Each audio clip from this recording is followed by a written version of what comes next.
America में है, जहाँ पे आप देख सकते हैं जनसुराज के बहुत सारे कार्यकर्ता यहाँ पे मौजूद हैं, जहाँ संगठन घोषणा के तौर पे एक बैठक रखी गई थी, जो कि एक इंटरनल बैठक थी।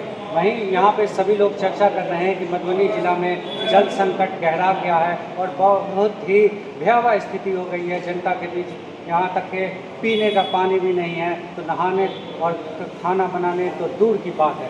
तो क्यों ये ऐसा हुआ है? जल स्तर जाना तो वो प्राकृतिक आपदा है, लेकिन कहीं ना कहीं सरकार की भी नल जल योजना है, जिसके दावे की जा रहे हैं कि हर घर हमने नल का योजना पहुंचाया है और हर घर पानी मिल रहा है। वही दावे ये धरातल पर फेल दिखाई दे रहे हैं। वहीं दूसरी तरफ ये भी आरोप लगाया जा रहा है कि कहीं विधायक पर आरोप लगता है, तो विधायक कहते हैं कि ये नगर निगम का कार्य है, और नगर निगम को कहा जाए तो वो कहता है कि ये विधायक के क्षेत्र में आता है, तो उनके योजना के तहत ये होना चाहिए। इन सभी कन्फ्यूजन के बीच हम जनसुराज के कार्यकर्ता से पूछने की कोशिश करेंगे और जल संकट कैसे दूर होगा उनको जानने की कोशिश करेंगे। सबसे पहले आपका हमारे चैनल शो पर स्वागत है। बहुत बहुत धन्यवाद आप लोगों को भी, जितने सुनने वाले हैं आपके चैनल के माध्यम से उनको। जल संकट मधुबनी जिला में गहरा गया, क्या क्या कारण है इसमें? इसका सबसे पहला कारण है नीतीश कुमार। उन्होंने 2016 से नल जल का तो व्यवस्था करवाए थे। हर एक पंचायत में हर घर नल का जल अभियान चला था। उसके तहत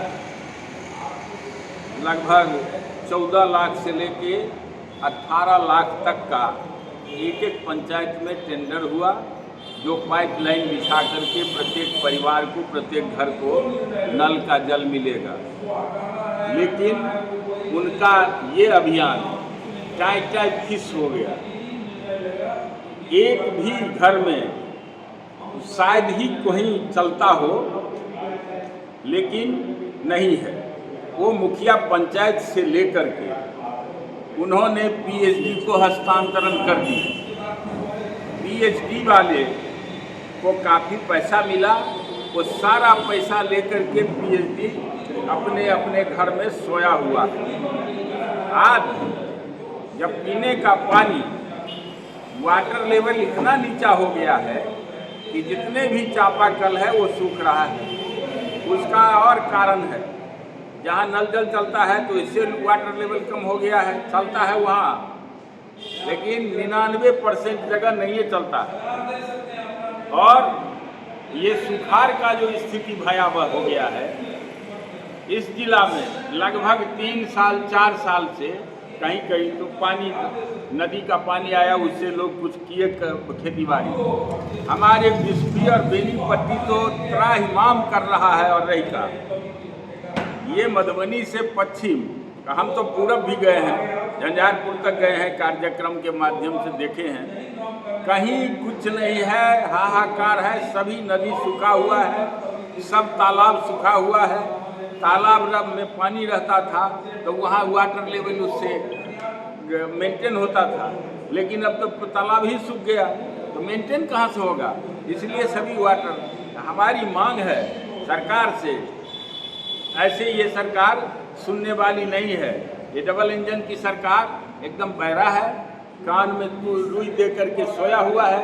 उनको जल नल से अगर इतना ही था तो करते, लेकिन उन्होंने उसको नहीं किया। हम बार बार पीएचडी को आज 4 रोज से फ़ोन करते हैं कि मेरे यहाँ जल संकट हो गया है बिस्फी में, उसको जाकर के दूर कीजिए। तो कल में एक मिस्त्री आया था जो उसको देखा, वो हर एक जगह पाइप फटा हुआ है, उसको तो फिर से रिपेयरिंग करना होगा। जिसका पैसा पीएचडी के पास जमा है उसको करना चाहिए, वो नहीं कर रहा है। पटवन का अभाव है, कहाँ से लोग खेती करेगा, उसका दिक्कत है। और नदी में पानी नहीं है, ये क्या कहते हैं, वाटर लेवल में बनाने के लिए हमारे मिथिलांचल में कोई गांव ऐसा नहीं है जिस गांव में 2, 4, 5, 10 पोखरा नहीं है, और सब का सब सूखा हुआ है। इसलिए सरकार को चाहिए कि मनरेगा हो या जीर्णोद्धार के नाम पर उस जल, उस मैंने